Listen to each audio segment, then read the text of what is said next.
aí, alunos, aqui é a professora Elana, dona de português, e hoje eu vou comentar com vocês a apostila Aprender Sempre, de 2021, volume 3, da segunda série do ensino médio, a sequência 1. Então, vamos lá, aqui na aula 1, na questão 1, vocês vão dar um pause para ler o texto, e aí a gente vai seguindo, eu vou apenas comentar realmente para o vídeo não ficar muito longo. Então, na letra A, ele pergunta o que dá para inferir a partir do título do artigo. O que a gente pode pensar, né, a partir do título. Então, o título é Toda criança tem o direito a não ser campeã. A gente vê ele acima do texto e vê aqui também nas referências, né? E é um título que faz a gente pensar ali a respeito de toda a carga que muitas vezes existe de cobrança, né, em cima das crianças e na necessidade delas terem a oportunidade de aprender não somente com as vitórias, mas também com os erros, com os fracassos, com as derrotas, com as perdas, né? Porque na vida da gente sempre tem ali os momentos de altos e baixos, e se a gente não tiver experienciado, né, vivido esses momentos de derrotas, de perdas, etc., a gente não consegue desenvolver aí a resiliência. Aí, na B, ele pergunta qual o possível contexto de produção desse texto. Então, assim, a gente vê um contexto em que existem muitos nomes, né, de destaque na área ali dos esportes, tanto nacional quanto internacional, e todo mundo acaba exigindo demais de si mesmo, né?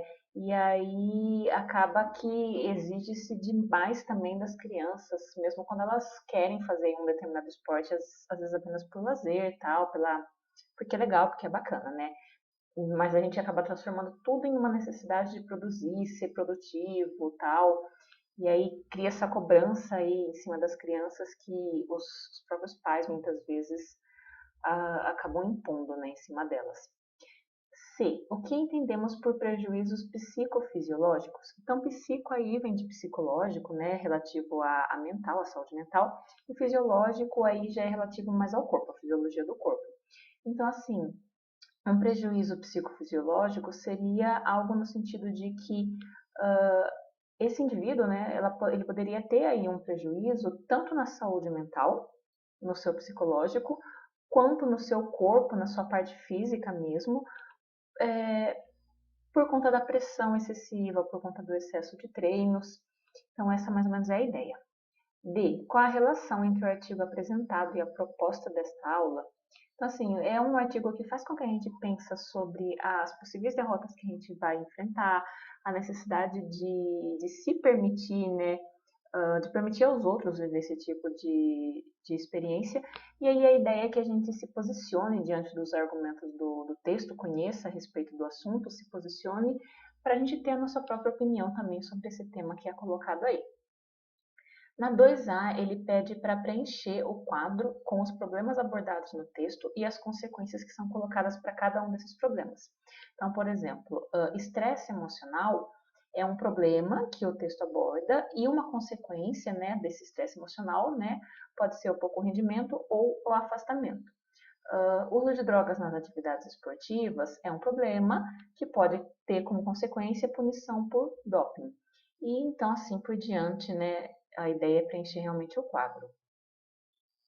Na B aqui é pessoal, ele quer que você selecione um desses problemas que o autor aborda, pode ser desses 5 do quadro, e dê a sua opinião com relação a esse problema. Então, é uma questão pessoal.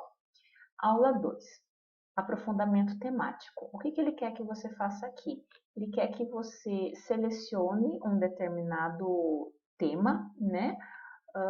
E faça uma pesquisa, se aprofunde sobre esse tema. Então, uma sugestão é continuar inserido nesse tema que já foi trabalhado aí na aula anterior, para que você faça uma pesquisa, coloque a definição, coloque alguns dados estatísticos. Então, vamos supor, você decide pegar como tema esporte, o assunto. Assunto é esporte. Aí o tema, que é uma coisa um pouquinho mais específica, o estresse e os problemas de saúde mental em atletas, vamos supor, esse é o tema. Aí vocês fazem a pesquisa com esse tema, né? Aí vocês podem colocar como que isso acontece, dados estatísticos, né? Números de pesquisas que falam sobre isso, falas de autoridades, o que pessoas falam sobre isso, aí tem que pôr entre aspas, causas, enfim. É uma questão pessoal que depende da escolha de vocês de tema e da pesquisa que vocês vão fazer. Aula 3, posição fortalecida. Aqui na 1, então, tem o texto para vocês darem um pause e lerem, e a gente segue. A. Qual o contexto de produção do texto? Então, no caso, esse texto ele é uma entrevista que foi feita para o jornal da USP, a gente pode ver aqui nas referências, em que assim, vai se falar sobre toda o perigo, os atropelamentos de ciclistas e etc. Então, é uma situação em que números, pesquisas da área de saúde mostram que tem tido aumento nos acidentes com ciclistas por atropelamento, né?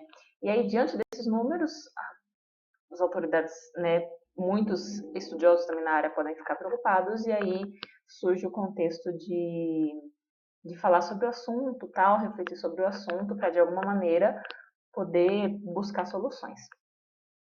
B. Embora tenha sido veiculado pela emissora de rádio, podemos classificar o texto como argumentativo?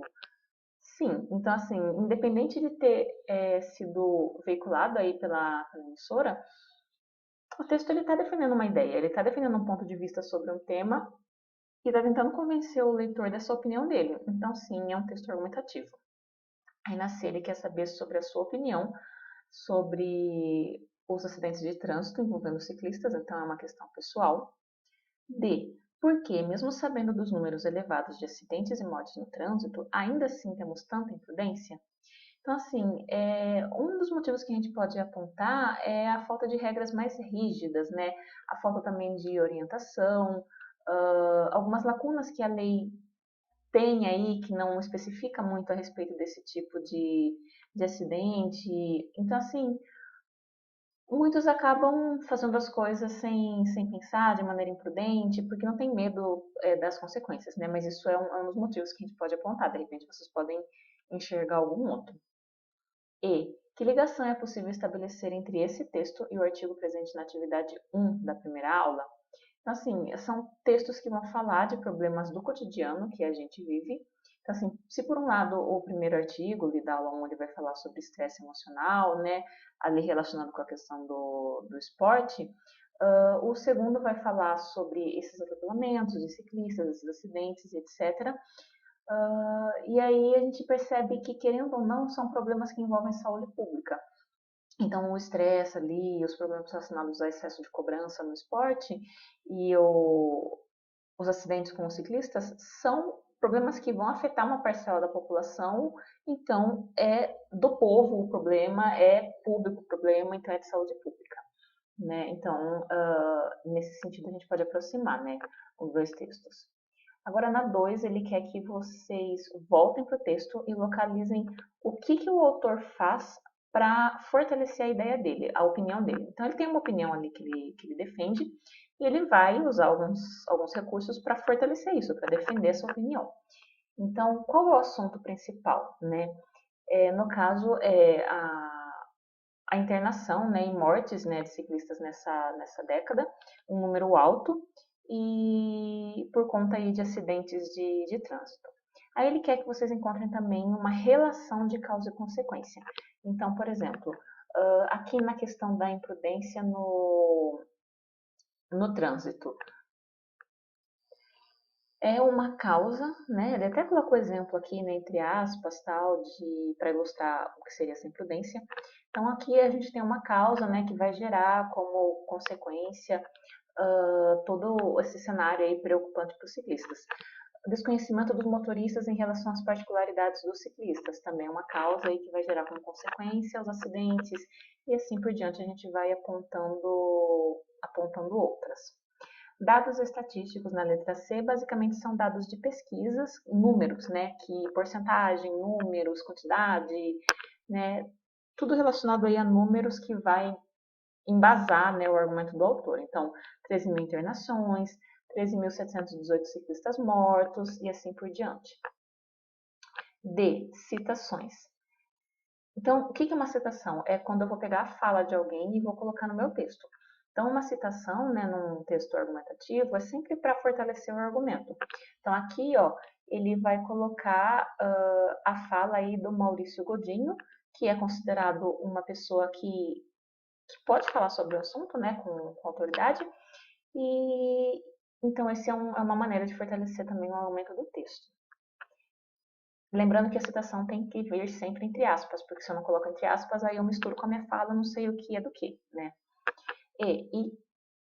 Perdão, intervenção, né? Então, assim, o que ele propõe para solucionar o problema? A intervenção é uma proposta de intervenção, é uma proposta de solução.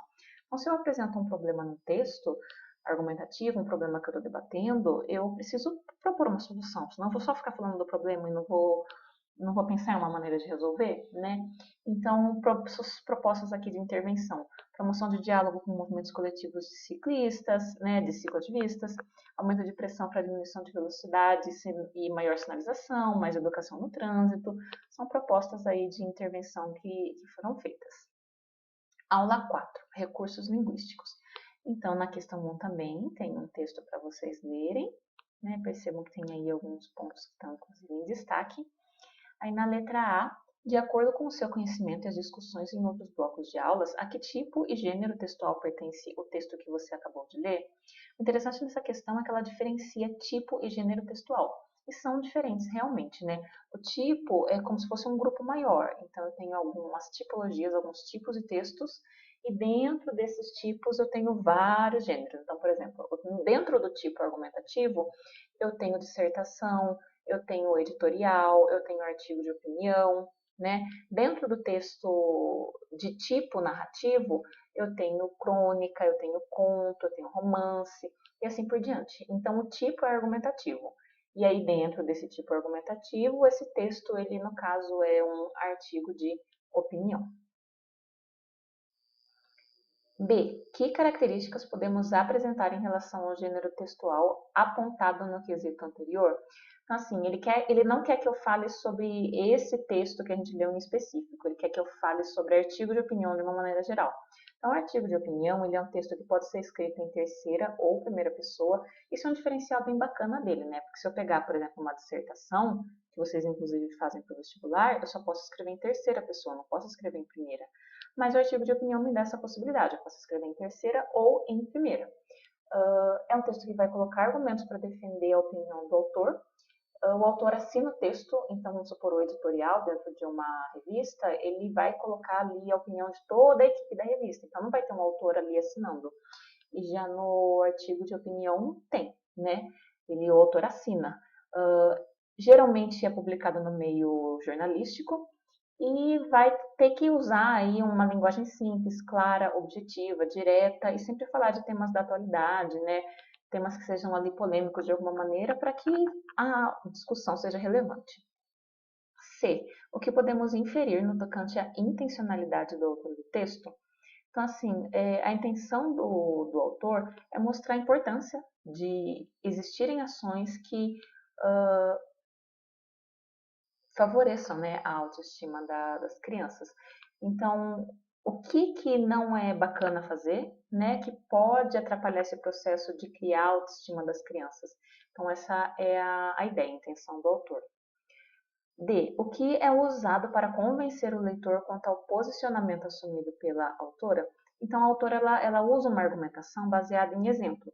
Então, ela exemplifica aí algumas coisas, né? Fala de alguns acontecimentos na relação de pais e filhos que não são bacanas, que são reprováveis, justamente para dar ali um exemplo de como que os pais não devem agir para poder criar aí para que exista esse ambiente favorável, né, para a autoestima das crianças. Na ele que é o seu posicionamento, ou seja, a sua opinião sobre o tema do texto. Então, é uma questão pessoal. 2. Com base em nossas discussões e ainda levando em consideração o texto que abre essa sequência de atividades, explique a funcionalidade dos elementos destacados no texto. Então, assim, esses elementos que estão em destaque, eu vou até subir aqui um pouquinho, que são esses que estão em laranjinha, ela, desses, além disso, estas, ela, são todos elementos que estão aí para costurar o texto, para fazer a coesão. O que é coesão textual? É a costura do texto.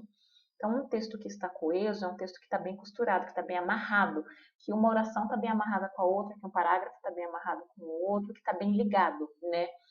E então, assim, esses elementos de coesão, eles vão ligar as ideias, né? E muitas vezes eles vão ser usados para evitar repetir um determinado termo para que a coisa fique mais harmônica, né? Então, daí ele pode usar pronomes para evitar repetir, ele pode usar outras palavras como sinônimos, ele também pode usar aí conjunções, locuções, tudo para evitar repetição, tudo para amarrar as ideias, tudo para dar essa liga que o texto precisa.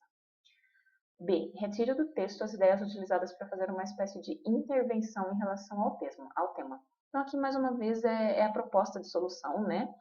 Que é refletir sobre valores e crenças equivocadas, trocar experiência com outros e buscar novas referências. Então, são propostas aí para resolver o problema aí que é abordado. C. Pontue algumas informações trazidas pelo texto, atendendo ao critério de informatividade. Então, aqui ele quer que vocês coloquem em tópicos, né, informações que o texto traz. Então, o texto traz o conceito de autoestima, o que é, ele traz informação sobre a importância, né, de promover, ele também fala sobre crenças e atitudes equivocadas, enfim, aqui a gente tem em tópicos, né, informações que o texto coloca, né, e se a gente for ver de certa forma, acaba até fazendo um belo, assim, resumo, né, do texto como um todo.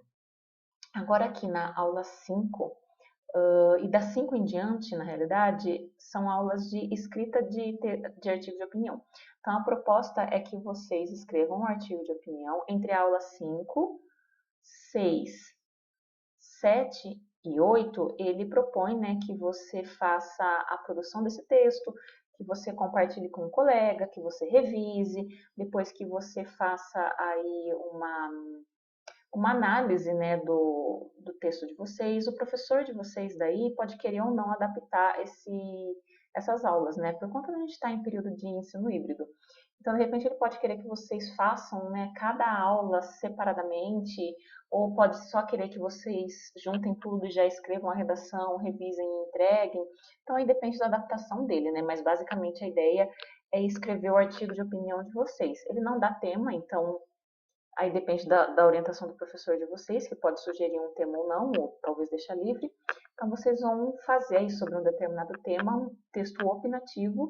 E, claro, não basta apenas dar opinião, mas precisa também argumentar a respeito, né? Para convencer o leitor de que a sua opinião está bem embasada, de que é por ali mesmo.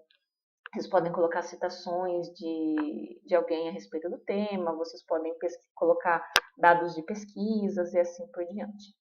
E aí, com isso, então, a gente termina mais essa sequência. Eu espero que esse material tenha te ajudado. Não esquece de deixar o like se te ajudou, porque aí me ajuda de volta. Compartilha com os seus amigos, se eles também estiverem precisando. E se inscreva no canal, se você precisa de outros conteúdos como esse, porque vira e mexe eu estou sempre postando aí alguma coisa. E é isso, obrigada para quem me acompanhou até aqui. Um beijo, um abraço, até a próxima e tchau, tchau!